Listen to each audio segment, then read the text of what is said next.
Welcome to Somerset Weekly Wrap-Up for the week of March 16th to March 22nd.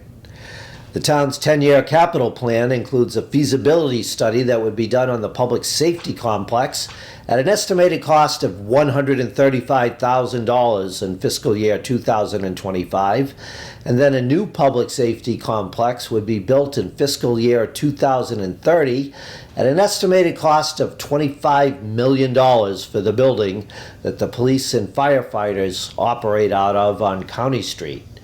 The project would have to be approved by the selectmen and then by town meeting voters first.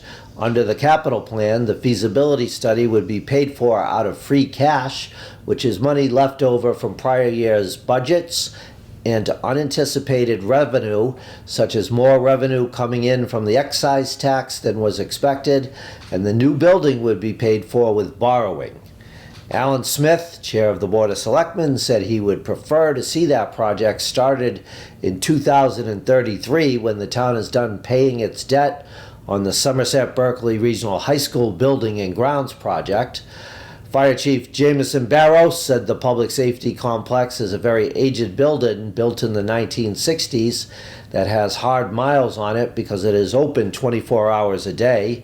He said there was a catastrophic failure with a generator in the building this year. Chief Barrows said a lot of needs go unmet in the building because the bottom line in the budget is being watched. He said what is most important for the building is done. Chief Barrows said there is no other building in town that could accommodate the fire department. He said there is a problem with the plumbing in the building, including in the area where the police department has its cells. Chief Barrows invited the members of the Board of Selectmen and Advisory and Finance Committee to take a walk through the public safety complex to see the condition of the building with him and Police Chief Todd Costa. There was a Somerset connection at the Oscars Academy Awards ceremony that was held recently. A business that is owned by a woman in town was invited by Durkin Entertainment to display its hair products in the Ecolux lounge that featured up-and-coming brands and natural products. The Inca Glow smoothing treatment and aftercare products that were shipped from Somerset to the Beverly Hills Hilton Hotel for one of the Oscars festivities included shampoos, conditioners, scrum, anti-aging hair mist, and a nourishing mask. Somerset resident Patty Shaker, owner of Abundant Beauty by Design, provided the products for the Oscars. Shaker said the hair care products are made in Brazil. She said she works with a lab directly and the products are made with her business's own formula. She said the lab had a formula that her business added a few ingredients to. She said her business made the formula vegan and gluten-free. Shaker said her business is the first to market with a natural smoothing system for the hair. Shaker said the Inca Glow products were started in 2017 and have grown organically by word of mouth. A candidates' night for those running in the Somerset annual town election was held on Monday. Candidates for Selectmen, Somerset School Committee, Water and Sewer Commission, and Town Moderator answered questions from a panelist and the audience. A recording of the candidates' night will be shown several times in the weeks leading up to the April 10th election on Somerset Access Television, and a tape of the candidates' night can also be viewed on the Somerset Sentinel Facebook page. Somerset Berkeley Regional High School students Henry James and Abigail Kettle have qualified to compete in the International DECA Conference in Orlando, Florida.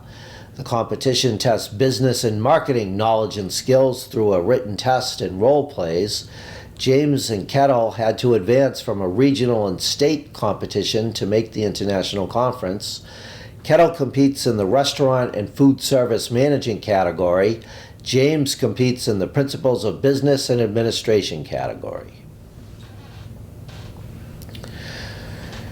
Somerset Berkeley Regional School Committee Chair Jennifer Andrews said the artificial turf field at the high school is going to have to essentially be replaced in the next few years, and the track around it will also have to be resurfaced at around the same time.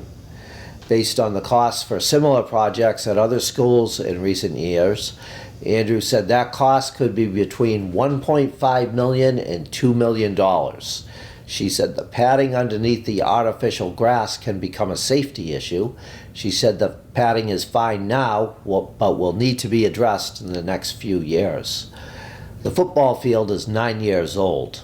School Superintendent Jeffrey Schoonover said the school department has not yet received quotes on how much it will cost to replace the field and resurface the track.